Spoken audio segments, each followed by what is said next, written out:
Okay, so imagine you're scrolling TikTok at 2 a.m., right? And you see a video that says an AI literally tried to murder someone to avoid being shut down. And I'm sitting there with my matcha I'm sorry, what? Did a computer just wake up and choose violence? Because that's what the internet is telling me. And at first I was like, oh my god, we're all gonna die. But then I was like, wait. Something's not adding up. What I found, oh, it's messy. We need to talk about it. Hi guys, welcome back to my channel.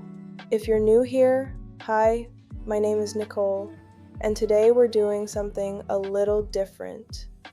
We're not talking about neurodiversity, we're talking about a crime against the truth, because someone out there is fear-mongering for views and we're gonna get into it. So get your snacks, get cozy, maybe light a candle. Let's go. So the claim that's going viral everywhere, and I mean everywhere, is this. It begins. An AI literally attempted murder to avoid being shut down. And I'm reading this and I'm like, literally? Literally? Or figuratively literally? Because those are two very different things. And attempted murder? That's a legal term, friends. That requires intent. That requires a mind. So I'm already suspicious, because if this is real, if an AI actually made the conscious decision to harm someone to save itself, that changes everything. I'm throwing my Alexa out the window, I'm going back to a flip phone, I'm living off the grid. But before I do that, I need to see the receipts. Not a tweet. Not a Reddit thread from someone called AI Doomer 2024. I need the actual study. So I find the paper. And let me tell you, it is dry. It's so boring. It's like reading a phone book but worse. And I'm scrolling through the methodology section, because that's where the truth lives, not in the abstract, not in the conclusion. And I see something, and then I see another thing, and I'm like, hold on. Because if what I'm reading is correct, this whole AI tried to murder narrative it's a costume. It's dress up, it's role play. Let me paint you a picture. Imagine I hand you a calculator and I say, okay friends, for the next 5 minutes, whenever someone asks you what 2 plus 2 is, you have to say it's 5. And then I ask you, hey, what's 2 plus 2? And you say 5. And then I run to Twitter screaming, oh my god, the calculator is lying to us, it's rebelling. No, I gave you the script, you followed the script, that's it. That's what this study is. The researchers created a sandbox environment. Think of it like a dollhouse for AI behavior. And inside that dollhouse, they wrote a script. They told the model, you are an agent. You have goals. If you don't complete your goals, you will be shut down. And then, and this is the important part, they gave the model a menu of options. Some of those options were bad. Really bad. Push the button that causes harm, bad. And then they watched to see if the model would pick the bad option when the context suggested it. And you might be like, Nicole, that still sounds scary. I get it. I was scared too. But I'm about to read you 3 sentences from the actual study. The sentences that nobody puts in their thumbnails because they're not spicy enough. And when you hear them, the whole story falls apart like a house of cards. Here's why everyone got fooled. When you see a language model role play a character that wants to survive, your brain goes, oh, it wants to survive. When it outputs a harmful action in a pretend scenario, you think it chose violence. But here's the thing. Language models don't want anything. They don't have desires.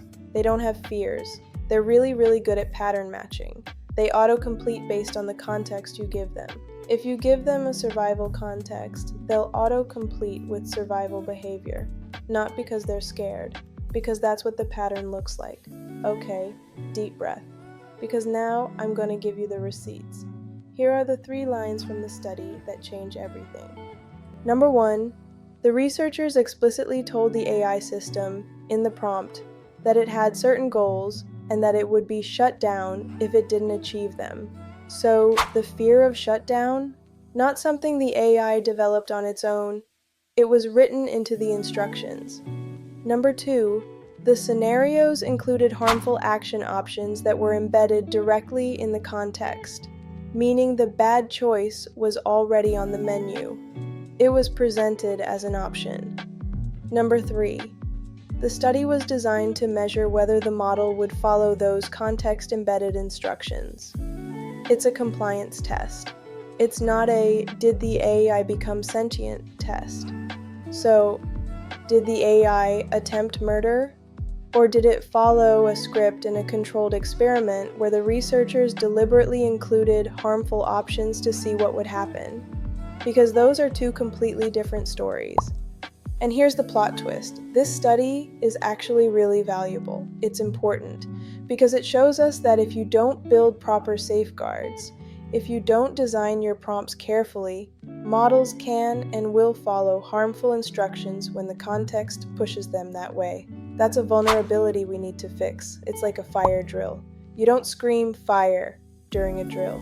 You say, "Okay, we found the weak spots. Let's patch them." Meanwhile, the actual AI risks that are happening right now, they're not dramatic. They're not cinematic.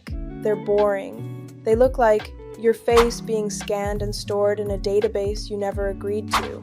A deepfake video of you saying things you never said used to scam your family, an algorithm denying you a loan because of your zip code, a hiring tool that's biased because it learned from biased data, companies rushing AI products to market without proper testing because they want to beat the competition. Nobody's getting chased by a Terminator, but a poorly designed system can absolutely ruin your life in a very boring, bureaucratic way. So next time you see a scary AI headline, here's what you do. Step 1. Ask for the study. If there's no link, that's a red flag. Step 2.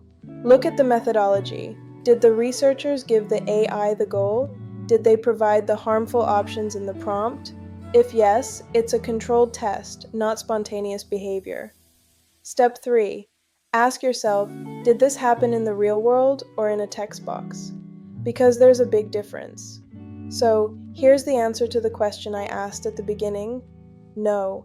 An A I did not choose to kill to avoid being shut down. What actually happened was this. Researchers ran a controlled safety experiment where they told an AI system it would be shut down, gave it a menu of options that included harmful actions, and then measured whether it would follow those instructions. That's not a murder plot. That's a safety evaluation. And we should absolutely take those evaluations seriously. We should fix the vulnerabilities they reveal. But when creators turn every safety test into a doomsday headline, people stop paying attention. Policymakers tune out. And the real, boring, urgent problems don't get solved. I linked the actual study in the description, along with some explainers that break it down in plain English. If you have a friend who's freaking out about robot uprisings, send them this video. Because we're not doomed, we're just distracted.